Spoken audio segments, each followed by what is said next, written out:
Good morning, Venerable. Hello. Hello. Good morning. How are you? I'm very good. Thank you, Venerable.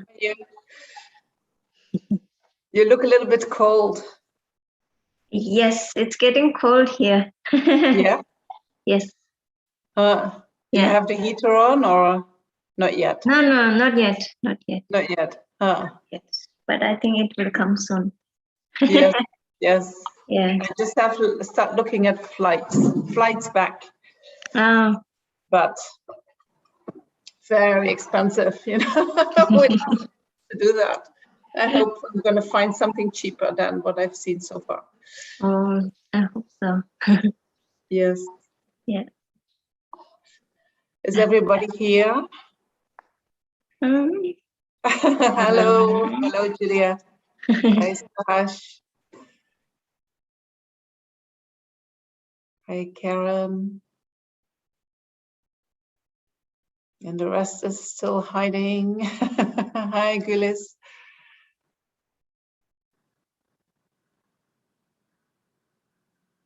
Eric is not turning on the computer, the camera yet.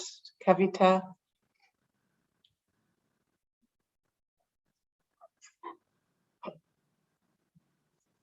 So I'm not sure why you are turning off the cameras, but I think in the recordings there is only the speaker view, right? Pema. Sorry, Venerable. In the recordings there is only the speaker view, only when people are speaking. Yes. Yes. Yeah. Very strange image. Am I clear or am I vague? A little bit blurry today, Venerable. Right.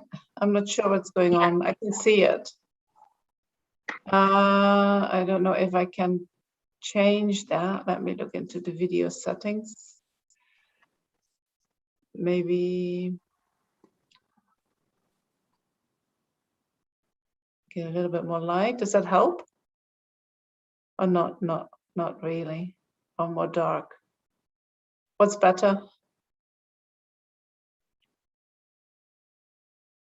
I don't know, maybe it's your computer camera that need to be wiped a bit. I'm not sure why is it like that. Right, but I don't think is it the camera? I think it's maybe the connection.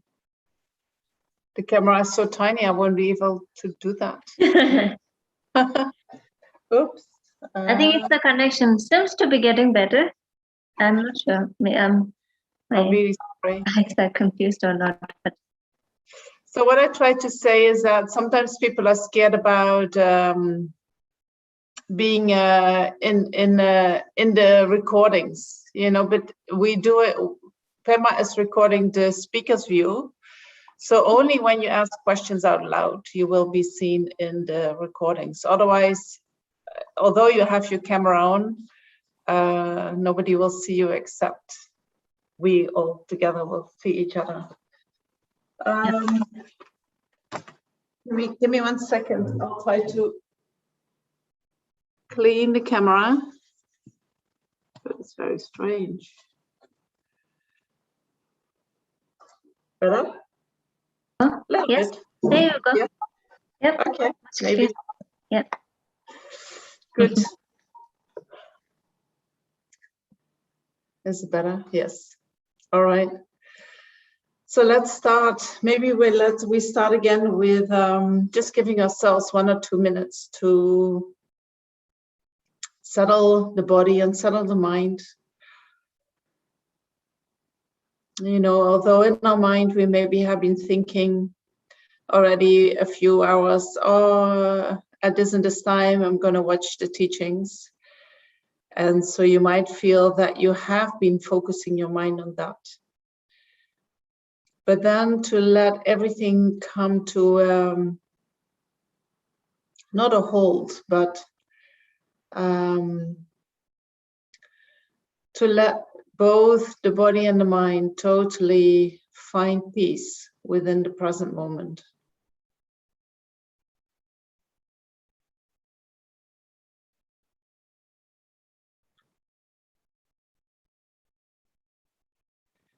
where we try to leave whatever is going to happen in the future. We're going to leave that in the future.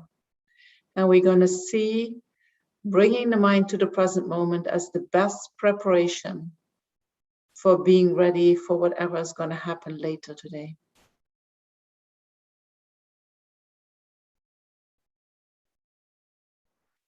And we also try to let go of whatever keeps us busy from the past, whatever already has happened.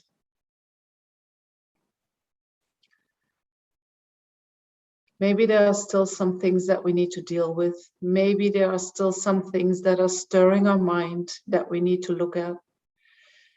But we're going to see being present at these teachings as the best preparation for doing so at a later point in time. So all your thoughts you bring to your body, you bring to the present moment.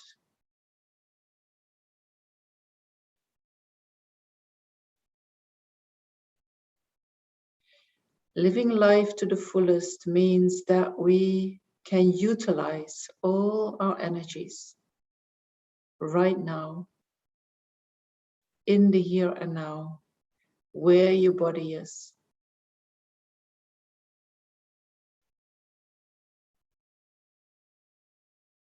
Letting go of the past, letting go of the future is an exercise that we can do repeatedly in order to learn to bring the mind, to bring all the energy of the mind to the body.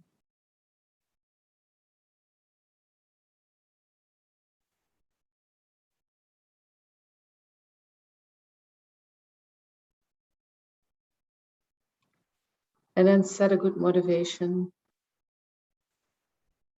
for being here.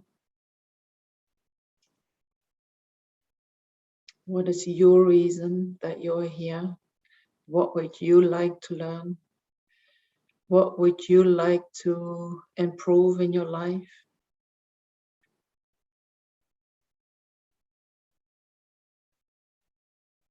And what kind of effect would that have on you in relation to others? And therefore, what kind of effect would that have on others? And then include that in your motivation.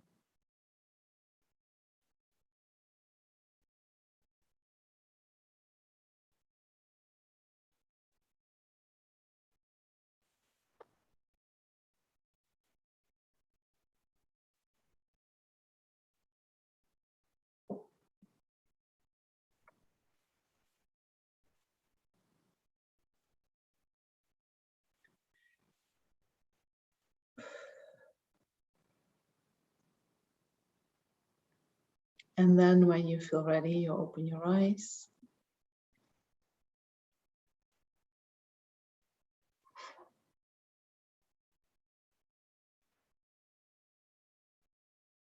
We can start the session. And I'll do a little recap on what we did yesterday before we go into the new material of today. So yesterday and also the day before yesterday, we spoke about becoming fully present by connecting with the nature of reality. And we did that by reflecting on the first noble truth, the truth of suffering, and the four aspects of the Four Noble Truths, which are impermanence, suffering, empty, and selfless. And so the Four Noble Truths are sometimes compared to how we treat a sick person. A sick person first needs to recognize that he or she is ill. Otherwise, he or she won't even go to the doctor. And so I hope that from so far what we have done is that you have an idea that the way we perceive reality is not in line with how things exist in reality. That some parts of what we perceive is actually coming from the mind. And whatever we perceive is a mixture of what is really there and what we make up with the mind.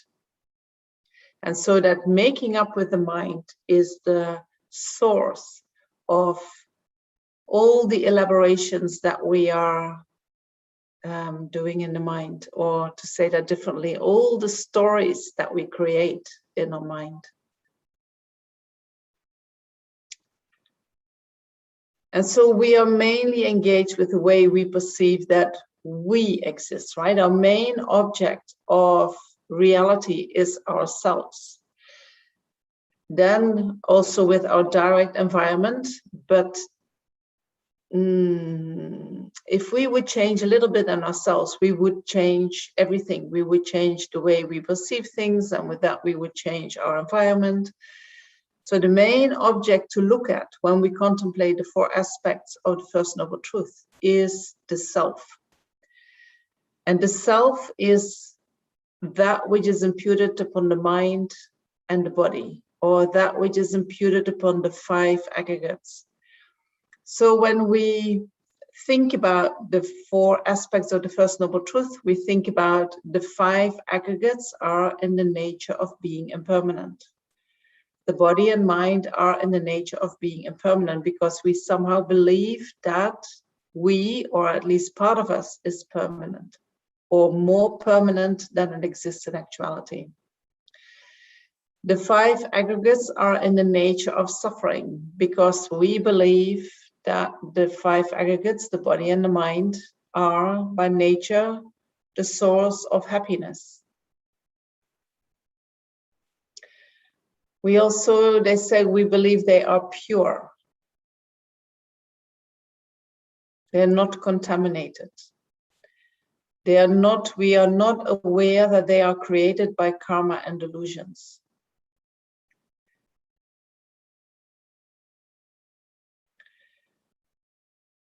And then we can think the five aggregates, or the five contaminated aggregates, are empty and they are selfless, which means that empty, the five aggregates, the five contaminated aggregates are empty of a permanent, independent, unitary self.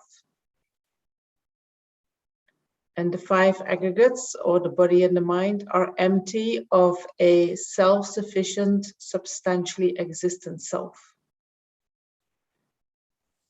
And so, you know, sometimes they say, oh, this is mainly for the Indian philosophers who, you know, hold, due to their way of thinking, due to their philosophy, they have a certain idea about the self, which is actually totally constructed by the mind, which has nothing to do with how we perceive ourselves in actuality.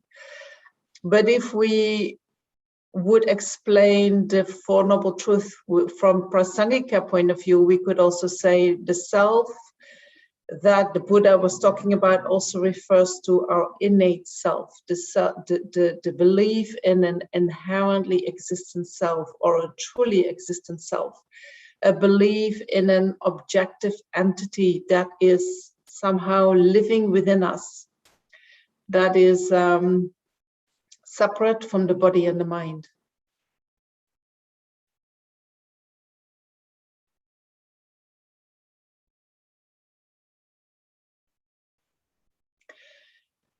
And so we made up basically, or we talked about our state that we are in at the moment, right? We have these five aggregates, we have this body and mind, which are in the nature of suffering because they were produced from karma and delusions. And because they are produced from karma and delusions, they themselves will produce karma and delusions. And besides that, they will be under the control of karma and delusions. So we having, you know, we often say, I make my own decisions. I decide where I'm going to go. I decide what I'm going to buy. I decide what I like. I decide who is with me. As if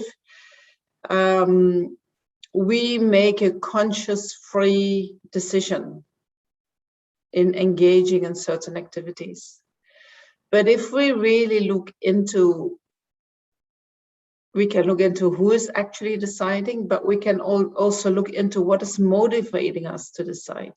And if we look into the motivation, then what we decide to do is just what we like. And when we like something, attachment is there in order to get it. And then we call that I did that. But the power that does that is actually your attachment.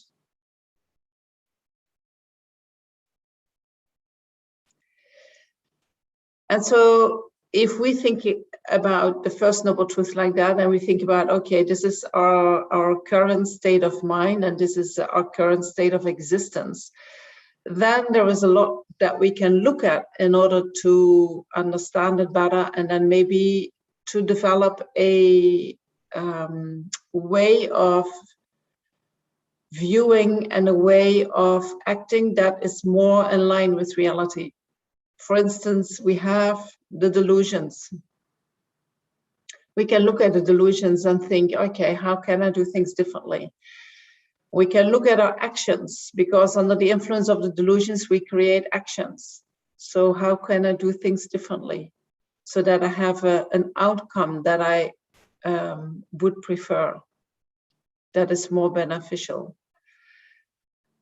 And what is that I that is behind all that? What is that I that produces these? Not the I produces, but because it would almost mean that the I is something, but our belief in the I, independence on which we have attachment and aversion arising in the mind, and all the other delusions from that. What is that? And if we're going to investigate how that I appears, and then we investigate whether it can exist like that, and then if it cannot exist like that, how does it exist? All these things can help to do something about the condition that we are in right now. True? So there's a lot of possibilities that can be done. We can address the suffering that we experience on different levels in different ways. And so walking the path entails all of that, you know, and of course you start where you can start.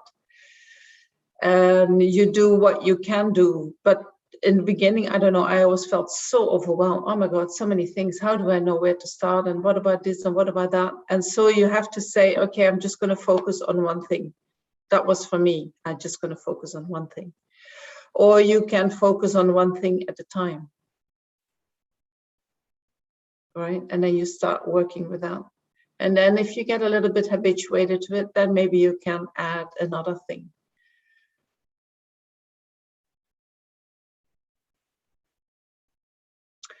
So being in this condition, I'm not sure how you guys are feeling. You know, you might think, I'm actually trying to do this course in order to find more happiness, and she's just pushing me with my nose into the suffering. And that's not what I was coming for, right? And it's not nice to even feel like, oh, actually, ooh, what are we in together? You know, this is quite a horrible situation. I wasn't even aware that it was that horrible. So you might think, I don't want to know anything about this Buddhist way of finding happiness, but it's going to get better. So this is just a difficult step that we have to go through in order to come out at the other side, you know. And when we come out of the other side, then we're not just hanging above suffering and we're trying to deny it and pretend that it's not there. We actually have fully faced it, and we have a way to be with it without being overwhelmed, without being caught up in it. And we can find a way that we can be within this suffering existence without our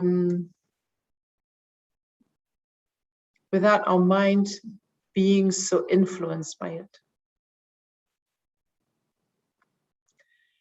I have to say very careful, because we cannot really get rid of suffering, no, but we can change the way we relate to the conditions. We can change the way that we relate to the suffering itself. We can change our mind with respect to suffering. And so, although I haven't achieved it, I know that there are many teachers who only experience bliss, no matter what.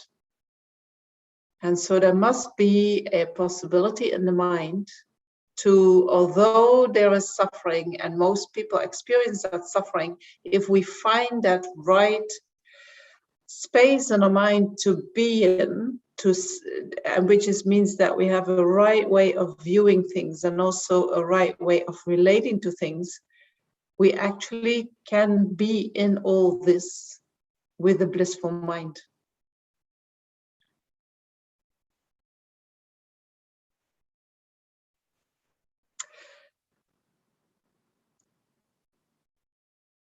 So the first thing that we need to do is to acknowledge that we suffer. That's the first thing.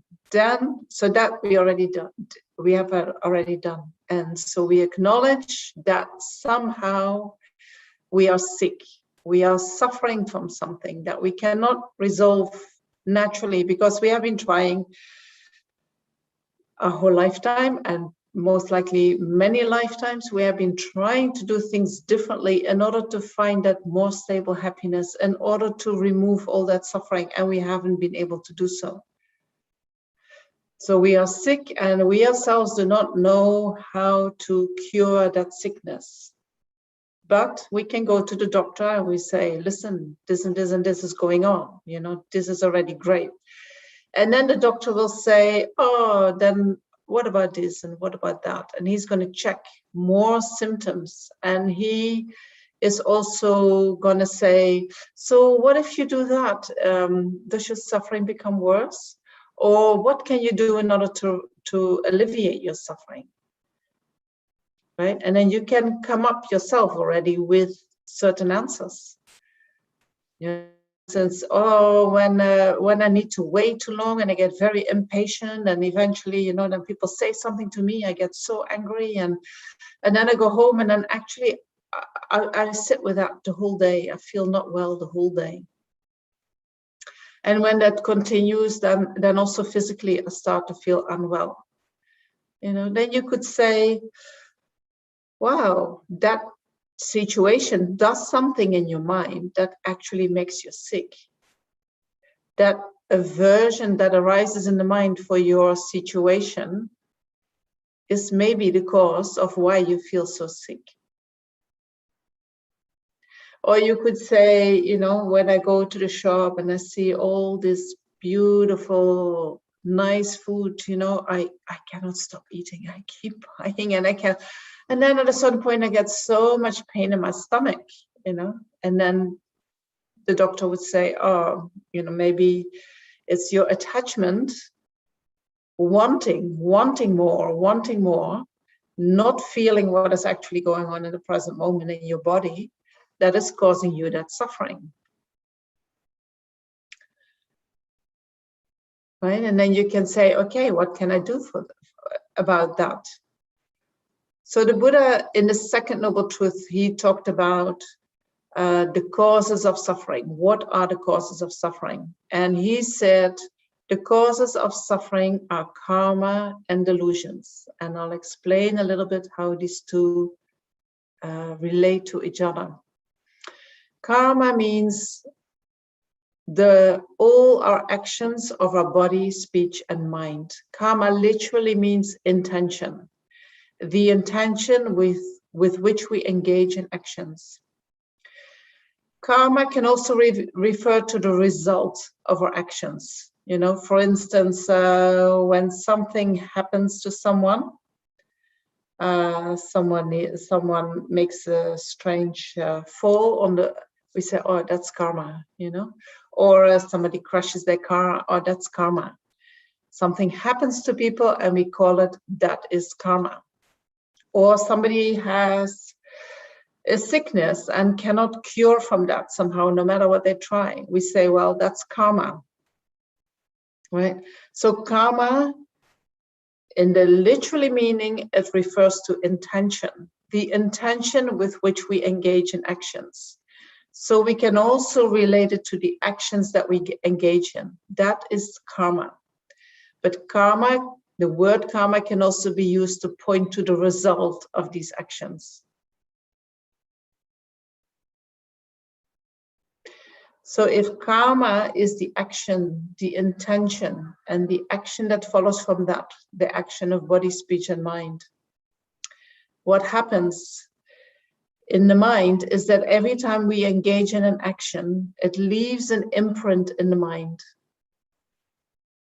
For in the future, some time when causes and conditions arise, to experience something similar.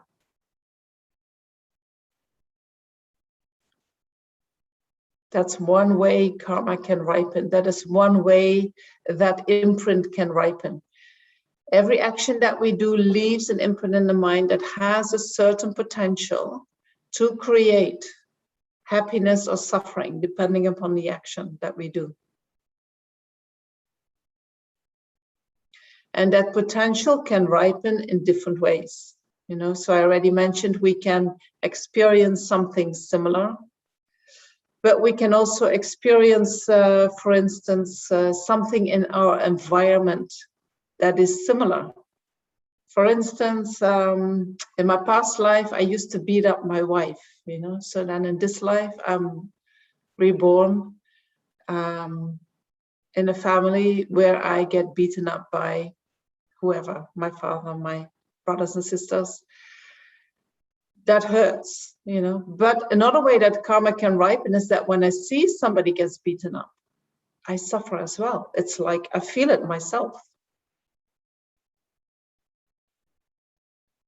When we suffer seeing somebody being beaten up, that means that that is the karma of having beaten up somebody.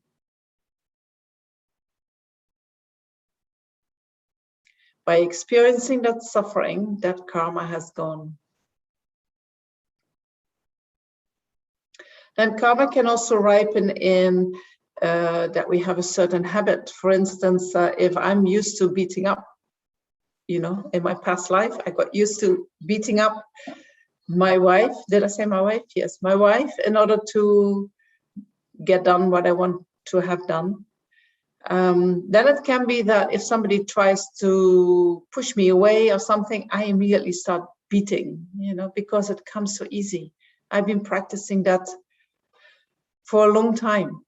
And even if it was in a past life, it can come out in this lifetime as if it is for me something naturally to do.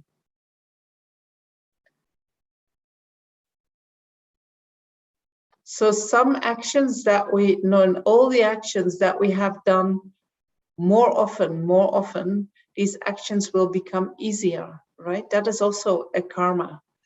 That is also a result of karma.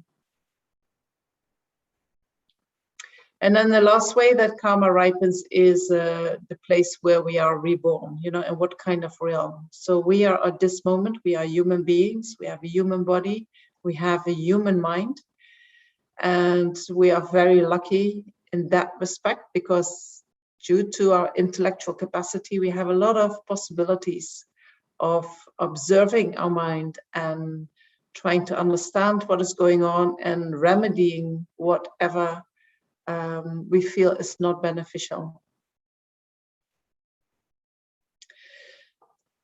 So our body and mind at the moment is under the influence of the self-grasping mind.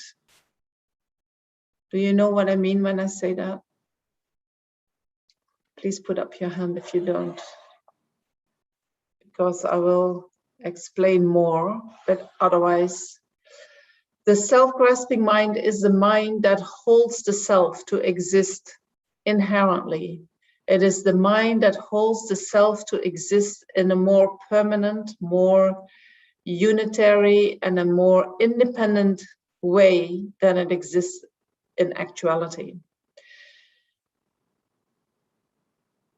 as long as that self-grasping mind is present in our mental continuum, that long do we create contaminated karma. That long do we create contaminated actions of body, speech, and mind. And so as long as we do that, that karma will ripen upon us in the form of suffering and sometimes in the form of happiness.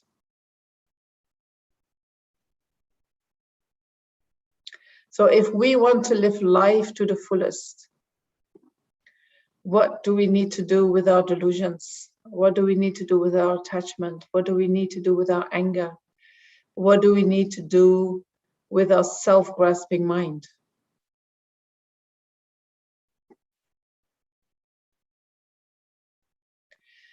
It's not that if we just wait, life is going to be better, right? You all know that. Although sometimes, you know, I'm just reflecting on what my mind does, right? I'm telling you that. Sometimes I still have this feeling like one day it's going to be better, you know, and then I have to remind myself, but Jamyang, everything comes from causes and conditions. If you want things to become better, you need to create the causes for things to become better. Right? It's not that we just hold the breath until this has passed and then we will be reborn in a better place. It's not going to be like that. And if we check all our causes and conditions that we have in order to transform our mind, we are, compared to most human beings, very lucky. We have a lot of causes and conditions present. So one time one teacher said, and this actually triggered me to get ordained, I think, he said, so this lifetime you have all these causes and conditions to practice. You have them all together to practice. So now if you decide not to practice, what more do you need to get to the point that you said, okay, now I'm going to do it? And how do you think that you will find that mind or that body and mind that has even more conditions than you have now? Right? So that was showing that this is actually a very precious opportunity that we have. And it is not so easy to get all the causes and the conditions coming together. And yes, we are lazy. And yes, we do not want to face the suffering. And yes, you know, we have a lot of forces in our mind working as well that say, no, not today, you know, maybe tomorrow. You know, so we need to somehow reflect on the preciousness of this moment and on the possibilities that we have in the position that we are right now in order to motivate ourselves to engage in the practice again and again and again. It's not something that comes naturally. Yes, I'm going to practice today, you know. Some days we have like that, but there are also days that we think, not today, you know. Then we need a lot of reasoning. And then we say, yeah, I do going to practice, even if I don't feel like it, you know. And then we do the practice and then we feel like, I'm glad I did that. Right? And I'm just telling you this because I'm sure that you have these kind of feelings and you think, oh, maybe it's just me, or maybe I'm just negative, or maybe if I don't practice, I will start feeling better tomorrow and then I can do it. And, you know, we are all experiencing these kind of feelings and need to somehow find a way to address that. So the root of suffering, according to the Buddha in the Second Noble Truth, is karma and delusions. And so then we can say, what can we do to stop these causes of suffering? And so, I mean, the best thing would be if we realize that that self, where all the trouble is coming from, doesn't exist in the way it appears. If we could realize the nature of phenomena, if we could realize the nature of the self, you know, that it is empty of inherent existence, that would be the absolute best in order to stop all the suffering, all the delusions that are coming from that self. It would be stopped at the root, right? But in order to realize that the self doesn't exist in the way it appears, we need to develop a very subtle consciousness, because the object of negation, or the way we hold on to the self and that it doesn't exist in actuality, is extremely subtle. And so to see what is not there, what we fantasize, we need a very subtle consciousness. With our present state of mind, we do not have that. Our mind is quite coarse. We are most of the time indulging in the 5 sense objects, right? And the way that we think is quite coarse. So it is not something that we can do, let me say it like this. It is something that needs time to develop a subtle consciousness and to develop the skill of observing a subtle object. It takes time. Also, as long as the mind is as disturbed as it is at the moment, and as long as it is so engrossed with the sense objects, it's going to be very difficult to realize emptiness. So we can do something about that in order to start making the mind more subtle. Then we can already start thinking about emptiness. We can start thinking about how the self does not exist and how the self does exist. By thinking about it, we become familiar with the ideas, right? It's very important that we learn to think in line with how things are. That will help us every time when delusions arise, they won't have that much power. When we start thinking in line with how reality is, somehow the power of the self-grasping mind already starts to reduce. So the delusions that come from the self-grasping mind start to reduce as well. When they reduce, the mind becomes more calm, the mind becomes more clear, and then we can study again with a more clear, subtle mind, more subtle. We study again, we understand it again, and then the self-grasping mind becomes less powerful. And so we can keep repeating this.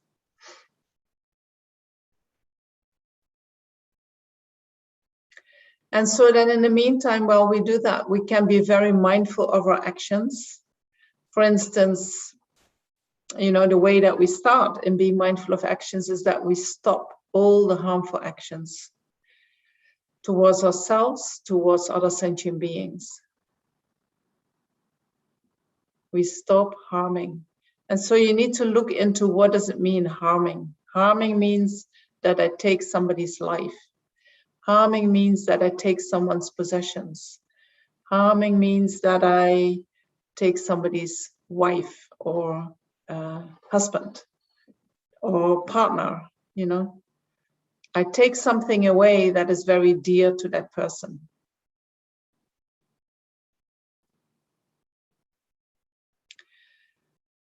Harming also means that I'm not truthful, you know, so I create lies. I twist the truth.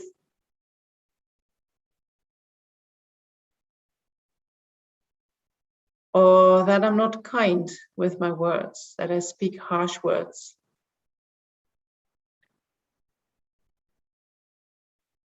Or that I divide.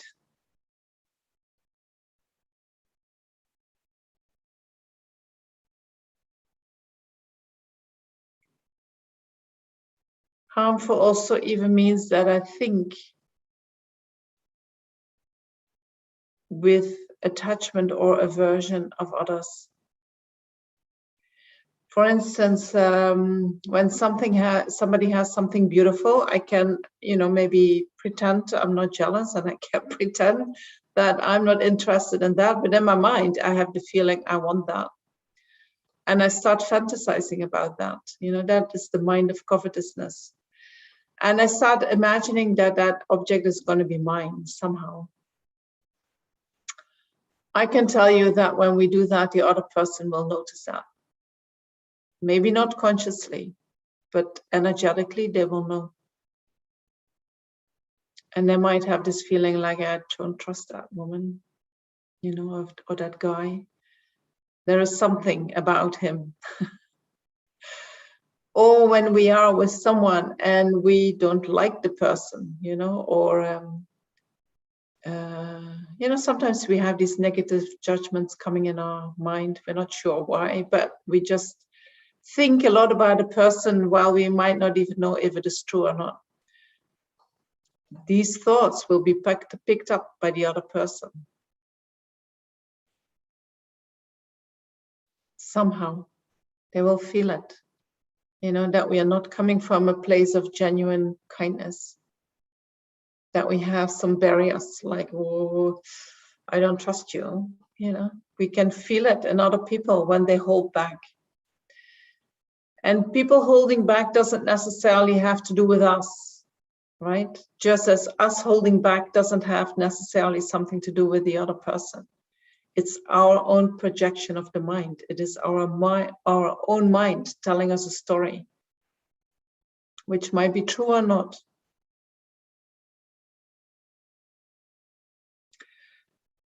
So stop harming sentient beings. And then the next thing that we can do is that when disturbing emotions arise, that we are mindful of them, right? It is first easy to stop the actions, and then we start looking at the mind. And when we see aversion arising, when we see anger arising, when we see attachment arising, or jealousy or pride, we apply an antidote. We say, there was attachment. So what am I going to do? Do I going to follow it, or do I going to stay where I am? And I'm going to redirect my mind, focus on something else. Oh, there is anger in the mind. Do I going to say that with that fire that I feel inside, or do I going to say it in a way that it is somehow going to be beneficial for that other person? And these are skills that we need to learn, right? As long as these disturbing emotions are in the mind, as long as we engage in actions without being really mindful of what we are doing, we cannot live life to the fullest. True? Do you agree with that? We need to get rid of these disturbing emotions, right? We feel that we live life to the fullest when the mind is free of these disturbing emotions, when we can be fully present, when we can fully enjoy or fully feel what is going on. Disturbing emotions take us away from the present moment.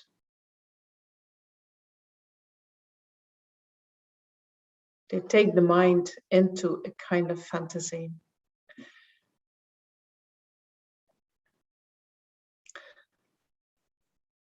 So let's look, it's already late. We're going to look a little bit into, I'll talk another 10 minutes. That's okay. Because I wanted to look at our aversion, right? I show you nature of reality is suffering. I want you to look at it. I need to give you some tools what to do when you experience that suffering, right? In order to make it manageable and bearable. Just saying there is suffering is quite mean, I think, if I don't give you any tools.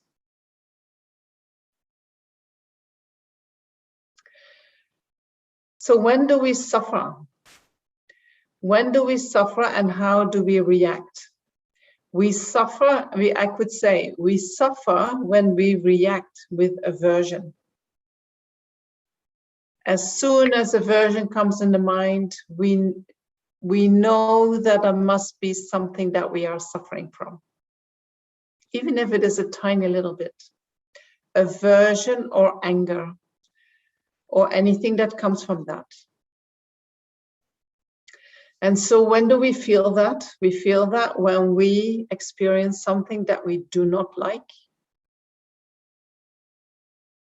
right? Aversion comes.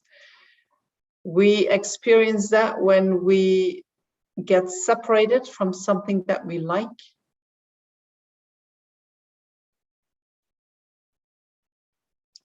Or we experience it when we don't get what we like.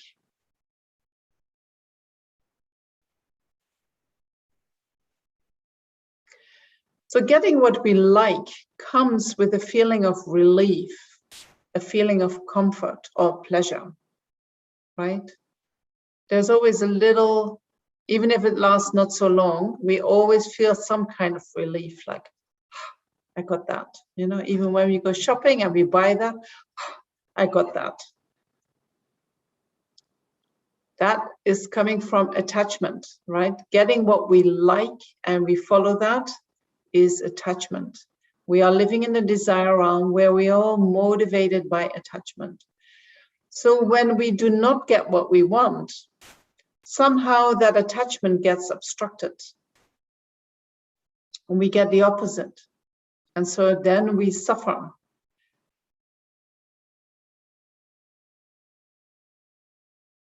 And then aversion or anger comes. And so what do?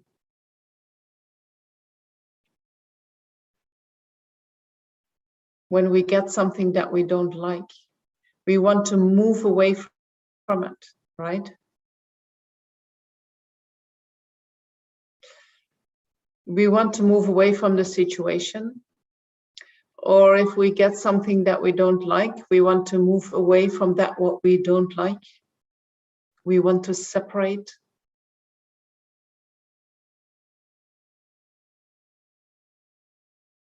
We want to separate from the person that we don't like. We want to separate from the person that does something to us that we don't like. We want to move away from the feeling that is arising in our mind.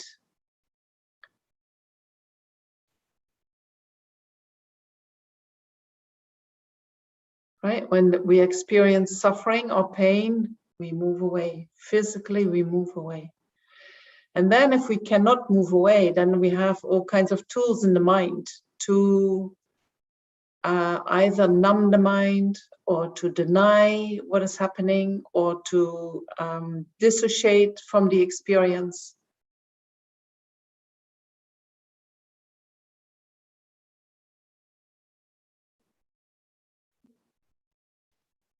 And so in Buddhism, it says that, and I think that is also kind of logic, that the strength of the aversion that we feel for a certain experience depends upon how much we are attached to the opposite experience.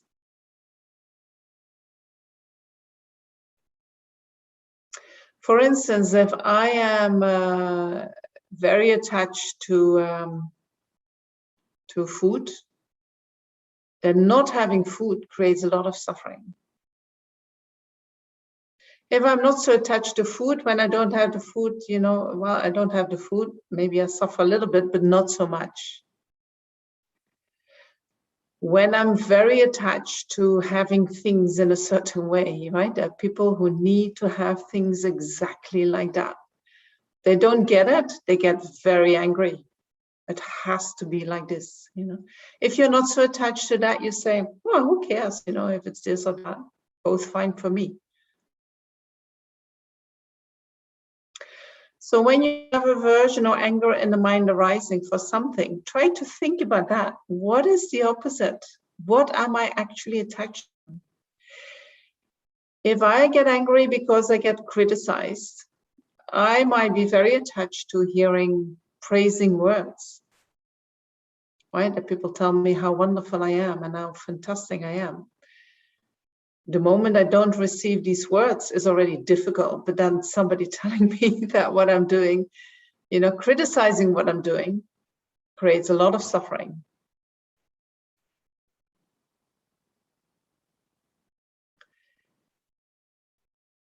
If I have a company and something happens, people start talking about me in a negative way.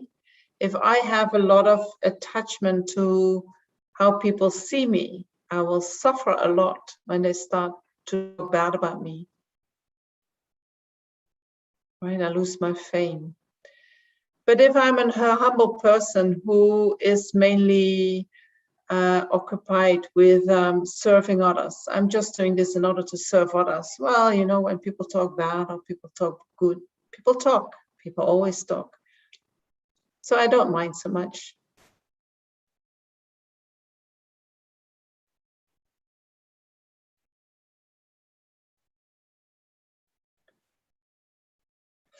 And so once aversion arises in the mind, because we don't like something, what does the thinking mind do? It starts to comment. Oh, I don't get this because of this and this and this, and this person is doing this to me because, and the stories, they become bigger and bigger and bigger. And so what do you think causes more suffering?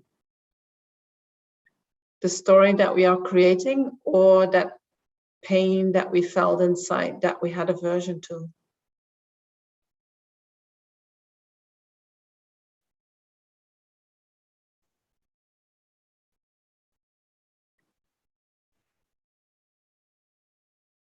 One time I spoke to a teacher. I'm still a little bit shocked about his answer. But it was like this. We were talking about someone who was physically very harmed when they were little. And he said, well, how long you think it hurt physically? 5 minutes? And you're still talking about it? So what hurts you more?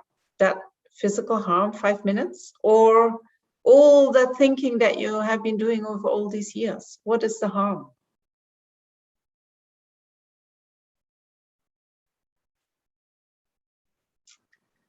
And I know that what he says is true, but then we think, but I need to somehow digest what happens. And, yes, of course, you do need to digest that. But you can see that digesting something that has happened to you physically is often more the problem than what actually happened to you. True? Finding the way, how can I accommodate this event within my body and my mind so that I have peace with it? That is the challenge that we have. Right? That if there was a physical event that took only a few minutes, that is not what I need to get over, but how I think about it. And that thinking is determined that thinking is determined by how I feel about myself, my beliefs about myself, my beliefs about people, my beliefs about what is normal, my beliefs about interactions, my beliefs about safety, many beliefs.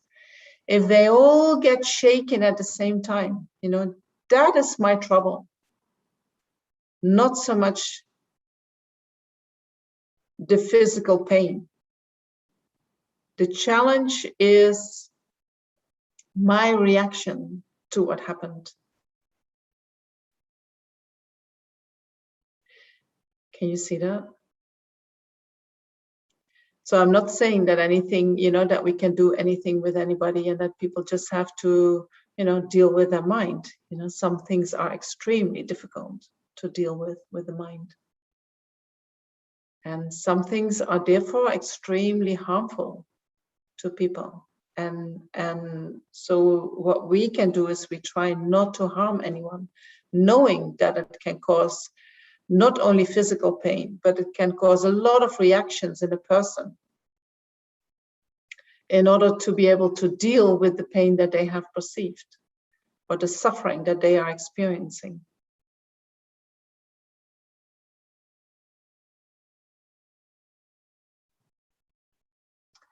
But in Buddhism, we're not trying to change the situation. We're also not trying to change the other person, you know. Even if somebody harms me, it's not going to change what I've experienced by saying, well, you should not have done that, you know. The person could say, yeah, no, I should not have done that. Maybe that helps a little bit, the healing process, but still the healing needs to happen inside. True. I just want to know if I all have you with me.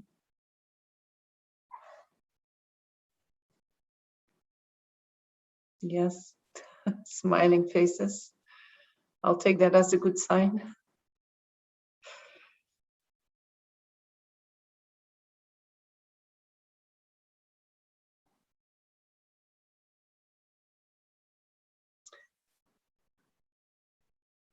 So what can we do when we experience something unpleasant? And I'll give you some steps that you can use to practice, and we will practice that in the meditation.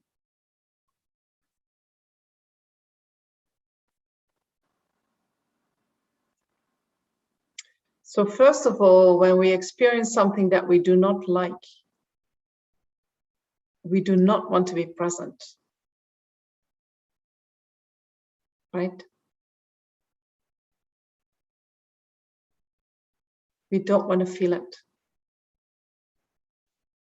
These are things that go naturally together, not liking, aversion. It's never that we say, I don't like it, but I feel it totally, you know. In order to feel it totally, we have to change the liking. We have to change it, oh, I like it, then I can feel it. But if I don't like something, I don't want to feel it, I don't want to be here, I don't want to experience it. So our mindfulness is out of the window, you know. So we could say, okay, I'm going to feel what I'm feeling. I'm going to try to be present with my feeling. I'm going to try to connect with what is happening right now in my body and in my mind.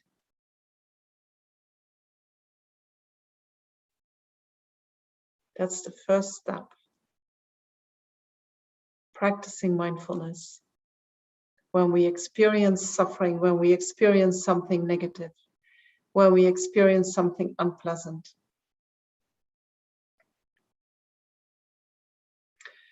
And then when we experience something unpleasant and we reconnect, we try to connect with that experience. Then we listen to our own inner voice, how we treat ourselves. What do we say to ourselves? Oh, you stupid woman. Why did you do that? Oh, there you go again, always making the same mistake. Why don't you watch out where you're walking? Whatever, right? It's not like, oh my gosh, what happened to you? I'm so sorry. We take a stick, we suffer, and then we take a stick and then we beat ourselves up because we suffer. True? If I'm telling something that you cannot relate to, I'm also very happy to hear that, you know.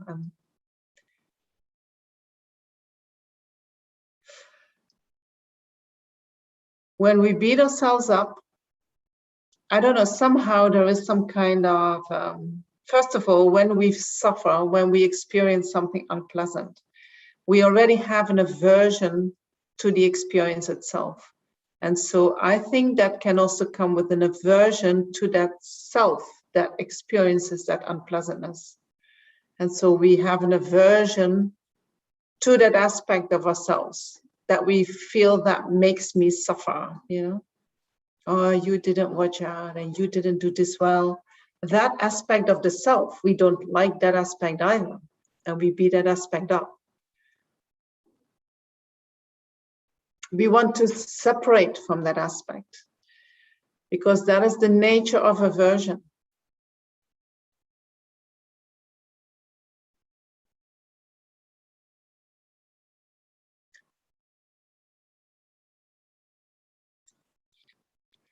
Any person in the world that we see suffer, how do we react? You know, I let the enemies, let them for now out of sight. People that we love, even people that we do not know, we see them suffer. What do we do? What is in our heart? And we want to connect. True?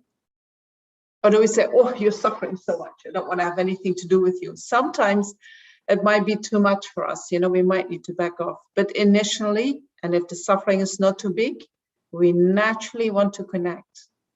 True? Or not? Is that just me? It's our heart. It's our humanness that says connection. Suffering, connection. When I connect with someone who is suffering, I recognize that in you. I know how it feels like, you know, we are there for that person. Due to the way our mind works, when we experience suffering and aversion for the suffering comes, we immediately separate. We disconnect from that self that is suffering.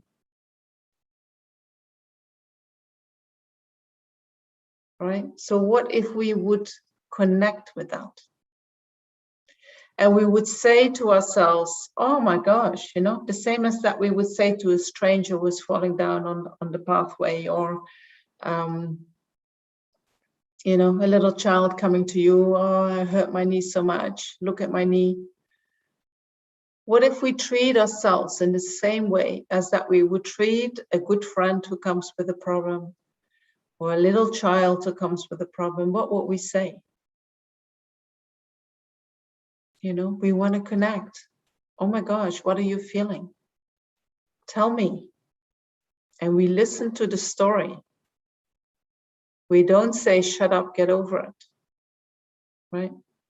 We initially listen. And we listen with our ears, we listen with our heart, we listen with our whole system. We are fully present.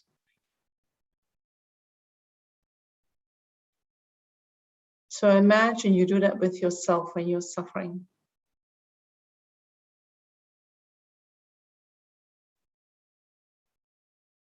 Being kind.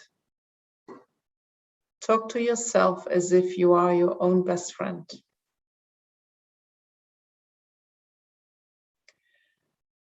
And so then also, due to when we have aversion arising in the mind due to an unpleasant experience, aversion separates. Aversion separates from reality, and it is a protection, right? It is coming from a survival reaction where we need to protect ourselves. But we have cultivated that so strong that we do it too much, too often, too far. And so when we separate, whether that is from our experience or from the self who is experiencing that unpleasantness, we get this feeling of, I'm the only one feeling this.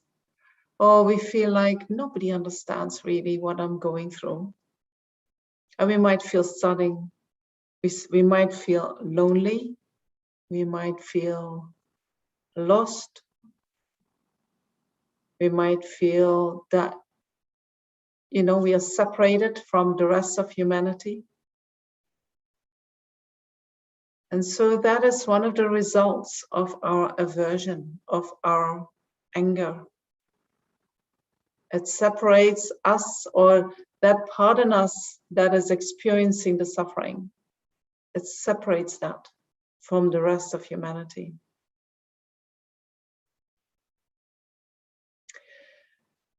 And so we need to reconnect that. And we can do that by, you know, I think the kind self-talk helps. And then we can talk about to ourselves like, you know, oh, this is a human experience. You know, if we suffer from uncertainty, or, you know, that we are afraid that we're going to lose something, or whatever part of samsara, we can think how many human beings are suffering from something similar.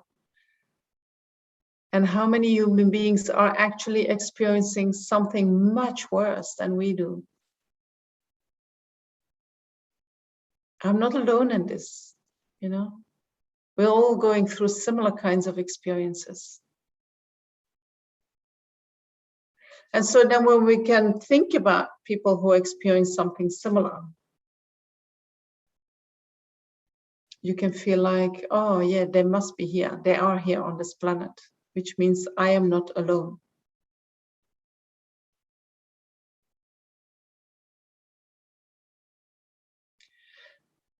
That is one way of being with unpleasant experiences. And I think that is a very good start to do that first before we can start thinking about mind transformation techniques that we will speak about next week.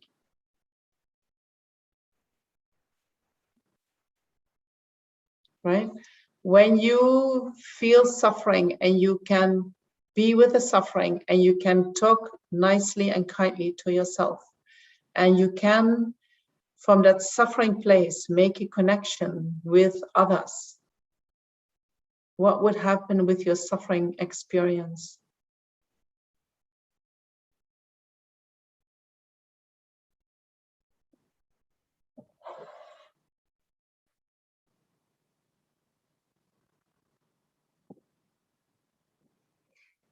You're very quiet today.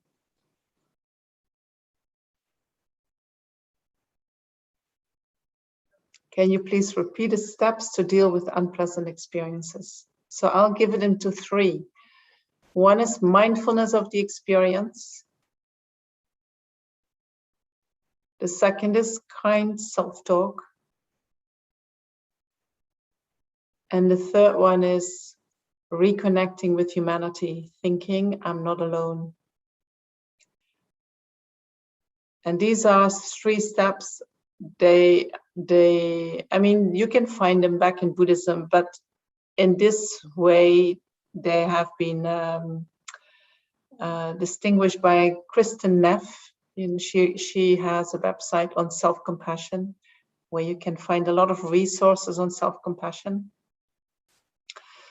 And so if you're interested in practicing that more, she also has some meditations on self-compassion. You can have a look there. And Isadora says, it is difficult to know what is wallowing and holding on to a negative emotion and what is constructive self-talk, like I'm not alone, it's a human experience. How to recognize that? So the negative emotion, holding on to a negative emotion means that you are holding on to the aversion, right? There is the aversion. And you keep separating. So you keep saying, oh, poor me, and look at me, and why did I have to go through this, and why did nobody help me? And that keeps the separation. How do I say that? I can't find an English word. That keeps it going, right? That keeps the separation going. When you want to do something constructive, you look for reconnection. When we want, I think living life to the fullest, and I think a Buddha is someone who has the capacity to connect with each and every cell in their body with in all kinds of ways, who is fully aware of the moment, of not just of themselves, of everybody else, of, you know, a Buddha has that capacity to connect. Thank you. Emma has put in the link for the website on self-compassion, so you can have a look on that. So I think, you know, if you focus on, sometimes I think our mind functions a little bit like a computer. You know, when we connect, things go really pleasant and harmonious, and we feel good, and the mind is calm and clear. And when we disconnect, we have all the bad things happening to us. And so connection and disconnection can, of course, happen on many different levels and all at the same time. So when you're looking like what is wholesome and what is not, look for connection. You know, even if you feel like I'm holding on to a negative emotion, sometimes we need to first connect with somebody else before we connect ourselves properly to that negative emotion or that negative experience that we are having. So maybe you need to call a friend, you know, and then you listen to yourself. And then if you hear your friend, you know, listening to you and maybe giving some suggestions, and then you hear yourself repeating, then you think, this is not doing it, right? Whatever your friend said is not helping you to connect. You stay in your disconnection. Then what else do you need? What does she need to say for you to let go? Do you want to let go? Sometimes, no, I don't want to let go. I want to hold on to. Okay, if that's the case, what are the benefits of holding on to that negative emotion? Oh, you know, then I get so much attention from this and this person, or then I can keep doing this and this, or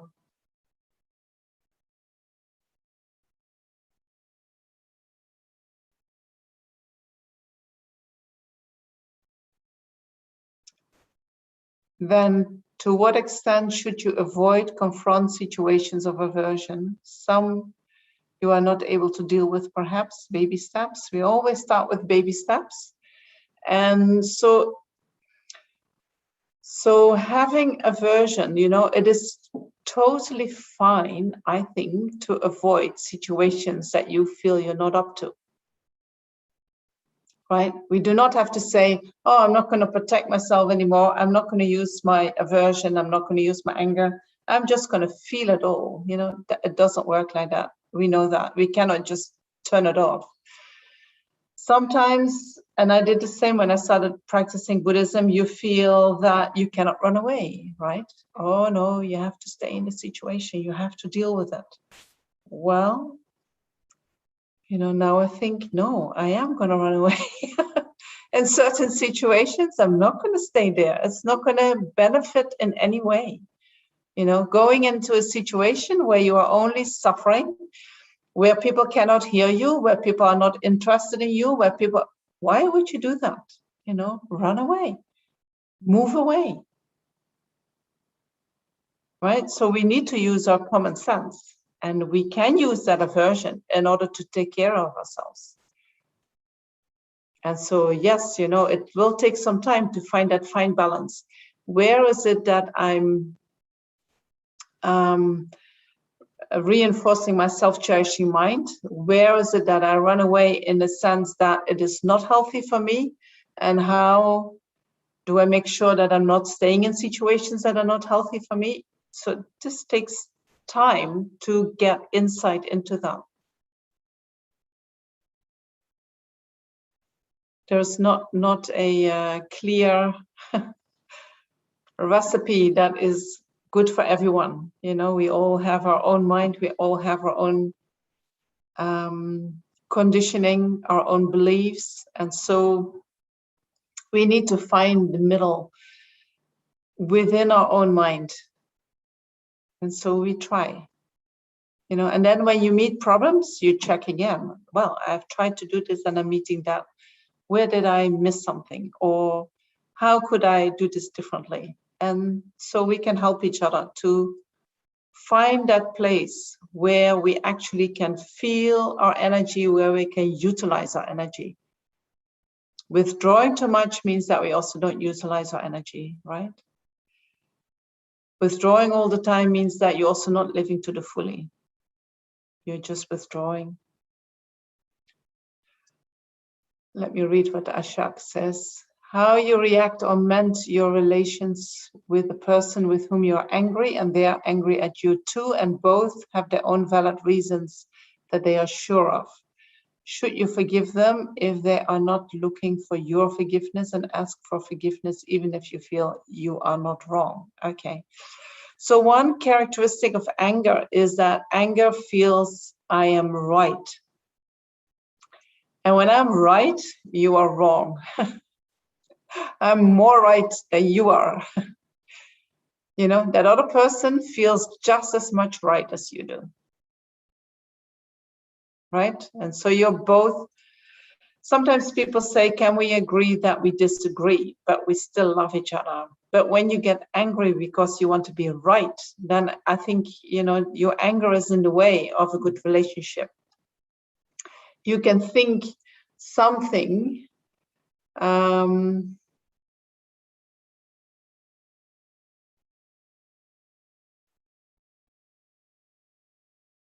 so according to Buddhism, there are no valid reasons to become angry.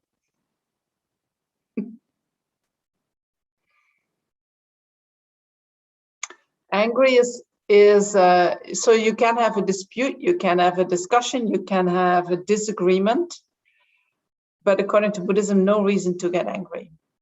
But if there is a disagreement and you can so clearly see that you are right, you know, then wanting to be right is the reason that you become angry, right? And so that is something that you have to deal with, that you have to say, so you're attached to wanting to be right. So what is very painful for you is if you would be wrong, right? The opposite. It's like, oh no, that's too painful for me. I cannot bear that, you know. But if you do not care too much about right and wrong, then you say, you know, even if I'm wrong, I feel it at this moment, but you know, I'm not sure if I'm right. In some time it can show that I was wrong. And if we are looking at the situation today in the world, it is very, you know, we are dividing society into two groups, and both feel right. Both feel totally right. And not only that, they feel that the other group is totally wrong. And they feel it so strong that we cannot talk to each other anymore. Right? But that is because we cannot give up our being right. I cannot say, oh, I actually was wrong. You know, what would it mean if we would be wrong with whatever position you have?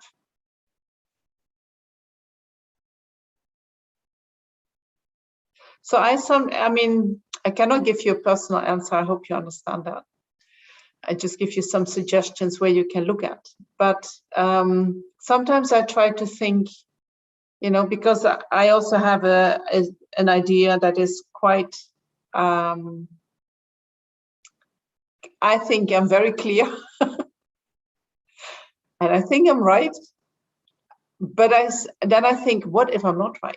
You know, what if I'm not right? And I imagine that one day I'm going to discover that everything that I believed in is actually not true at all. And what would happen? You know? And now I feel like if that would happen, I would still feel like I would say, oh, I was totally wrong. You know, I was totally wrong. And I would drop it. If you're really angry, you're not going to drop it no matter what, you know. You cannot see the other person's point. So I think that power, we need to be able to let it go. You know, you can hold it, but don't fight with it. It's not worth it. But it's not easy being right. Anger can see very clearly, you know, anger can see very clearly, but anger is often focused on the negative aspects of something. And then you can say, oh, but that is there, so therefore I'm right. It is clear, it is right, and it is focused on negative aspects. And so if you turn any of them around, you can soften your anger, and then maybe from there you can reconnect with your heart and find a way out of it first for yourself, and then maybe including the other person, because that other person might suffer from the same as you do.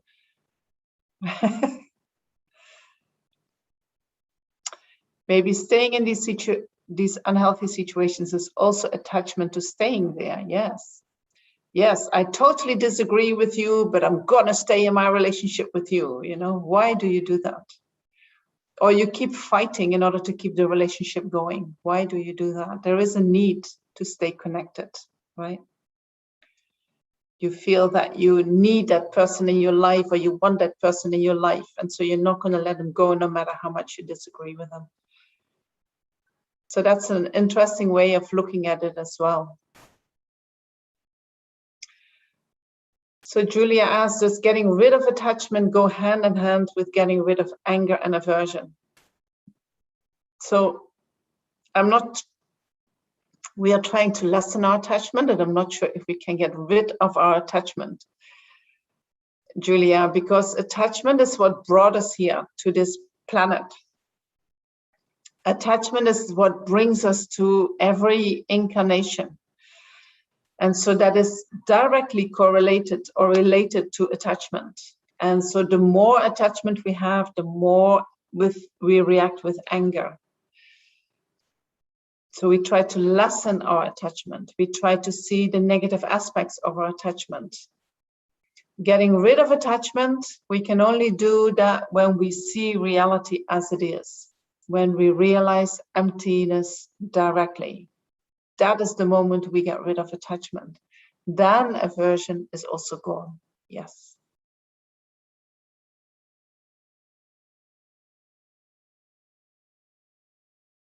One little more, and then we do meditation. Eric says, sometimes I feel I get angry because I'm feeling I'm being criticized. If the opposite is the attachment to not being criticized, then how do I do that?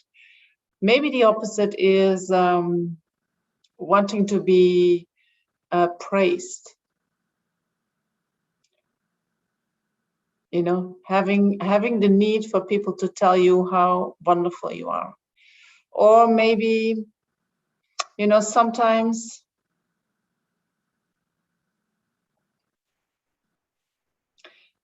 you are in a situation where people not really praising you, but you from your side are constantly trying to do the right thing. You're constantly trying the right thing because you want to have some kind of approval, even if they say nothing, you know, they just give you a little smile or a little, it's already good enough. That is the approval that you are after. But then they criticize you, you know, then it really deeply hurts. So you can then see, why am I doing what I'm doing?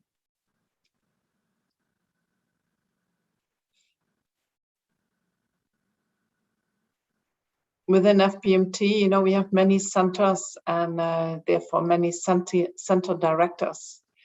And according to Lama Zopa Rinpoche, the karma that you undergo when you are center director is the karma of being criticized. Because as a center director, everyone will tell you how you can do things better or how you should do things differently, and that you haven't done that properly and that on time, and you're going to be constantly criticized. So one of the directors, he said, you know, before I go to my work, I'm going to expect to be criticized. I'm going to go and I think today I'm going to be criticized. It is going to come and I'm just going to take it. I'm just going to listen to that, you know. So you take it. You say, okay, you can criticize me. Tell me. That can help. You know, and of course we get angry when we get criticized by those that we do not expect it from, right? Then our sensitivity shows.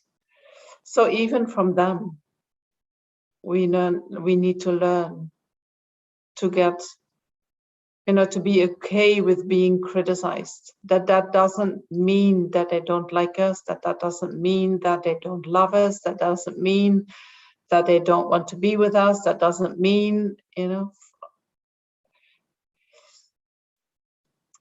often we have these kind of feelings behind it, or thoughts behind it, or beliefs behind it.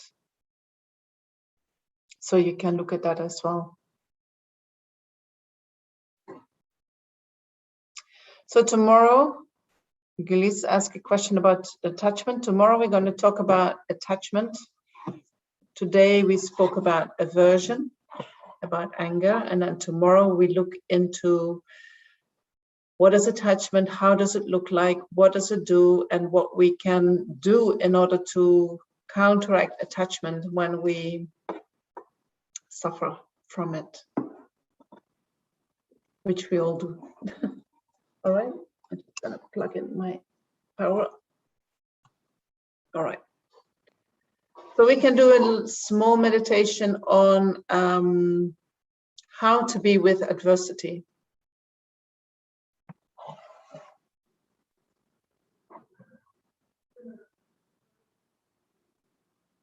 I'm not sure if my connection is getting unstable. Am I back? Not yet. Yes.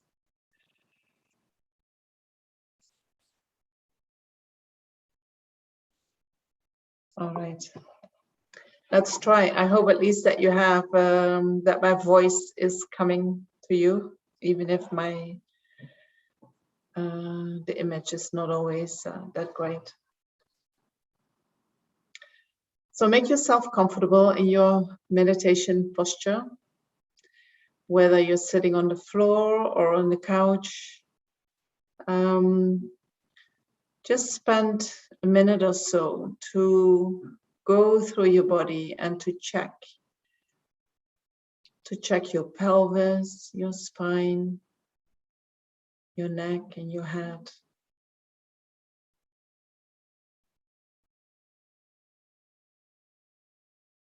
Making sure that your whole body is relaxed, that all the muscles are relaxed.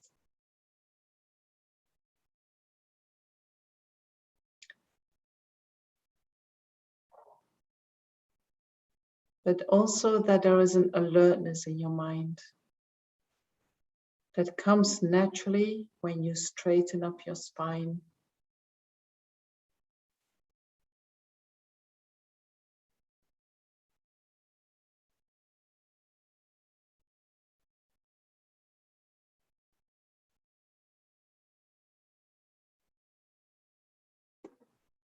And so the beginning of the meditation, you can just do a little body scan, checking where is my body at the moment, what is happening at the moment, how do I feel at this moment, how is my breath.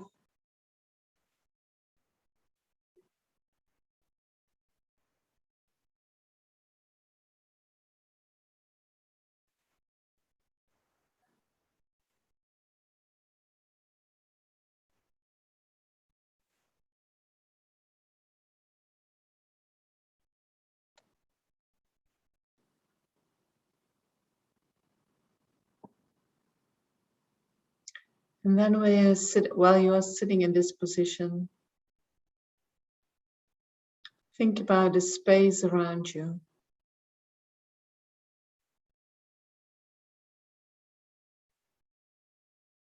Is it a safe space that you are in?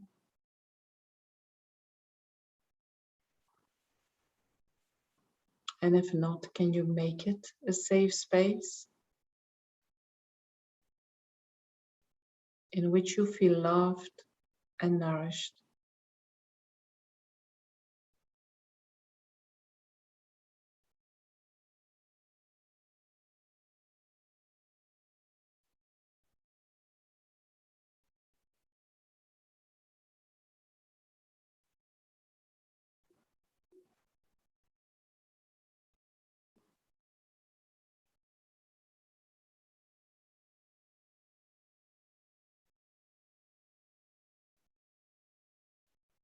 And observe what is going on in your mind.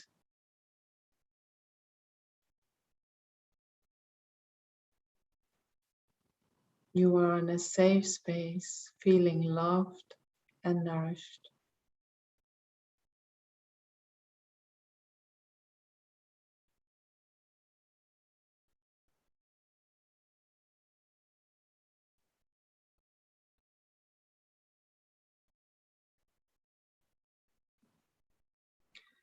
And then try to remember an unpleasant experience you went through recently.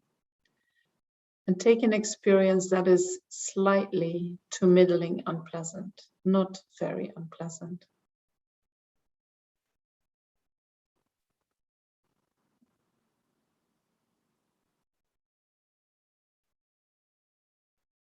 And while you remember that unpleasant experience,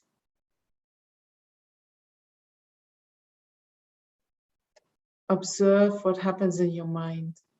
Observe your feelings, your thoughts, your disturbing emotions.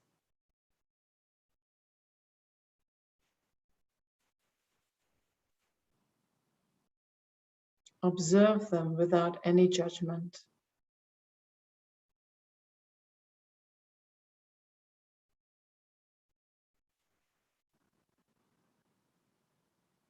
And then focus on the feeling. Be mindful of the feeling. Where is it in your body?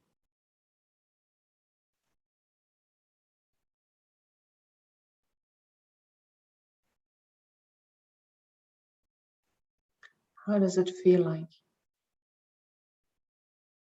And investigate that with curiosity.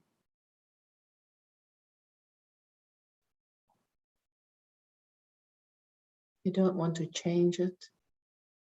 You just observe it.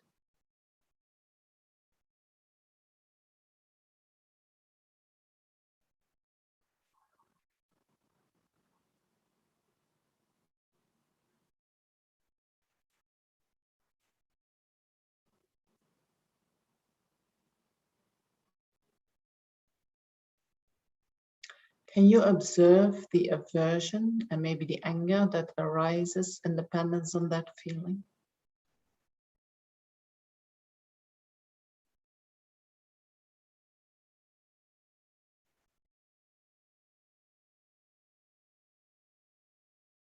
And while you observe that, also try to observe how you talk to yourself. Are you critical, judgmental, or harsh?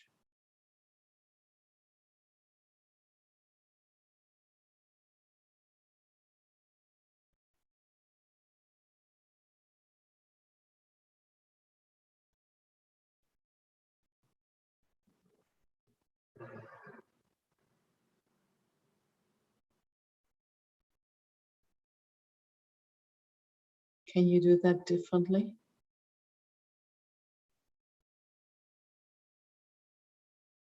Remember that you are going through an experience of suffering.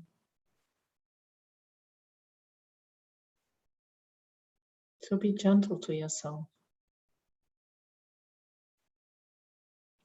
Talk kindly to yourself, like you talk to a little child that is in pain, or like you talk to a good friend who is suffering.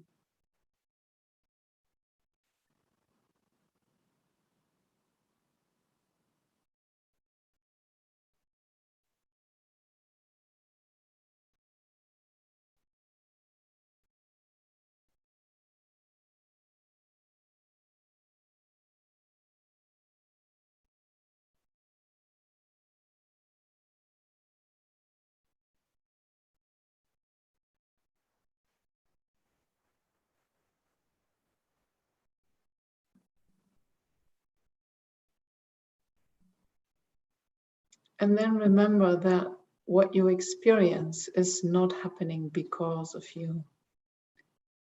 It is not just unique to you. It is an experience that you share with so many human beings. It is an experience of our samsaric life. And so try to connect with other human beings who go through something similar.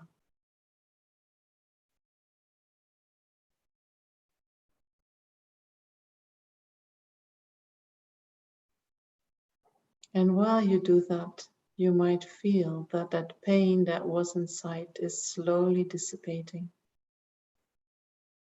It's changing in nature.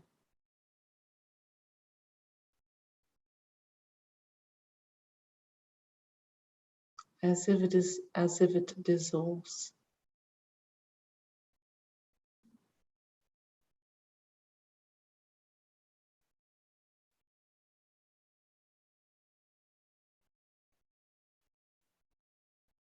And so even if not all the pain has dissolved by doing this exercise, you can do this again and again. Whatever is left, you can focus on that and apply the same kind of meditation.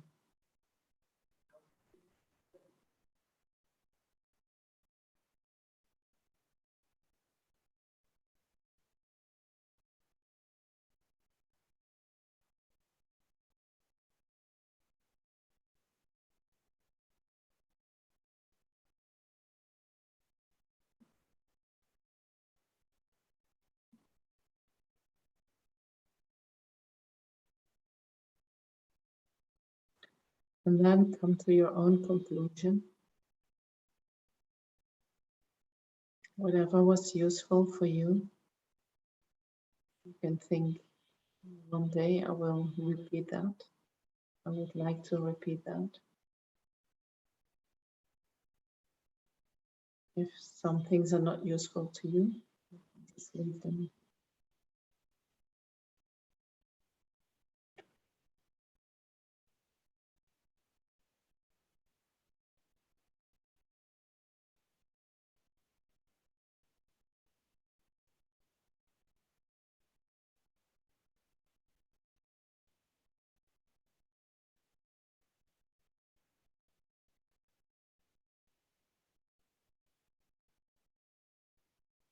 And then we can dedicate all the positive energy that we have created by doing this session, by listening, reflecting, asking questions,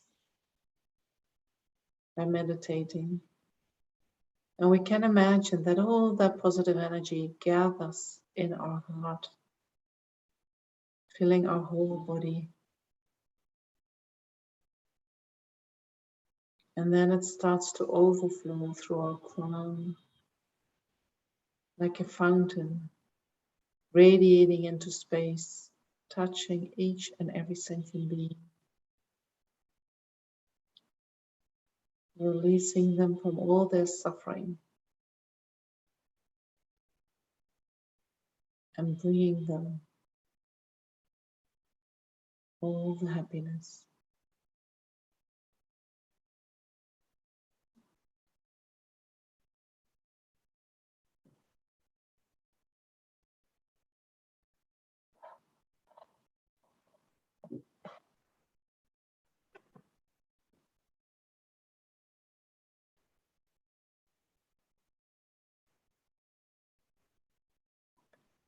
Thank you so much for being here today.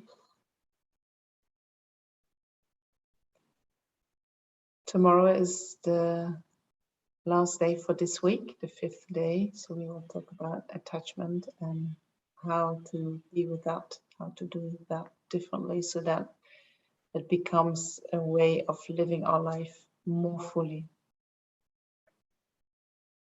Thank you for being here, and I hope to see you all tomorrow.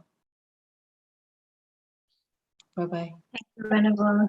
Thank you. Bye. Bye.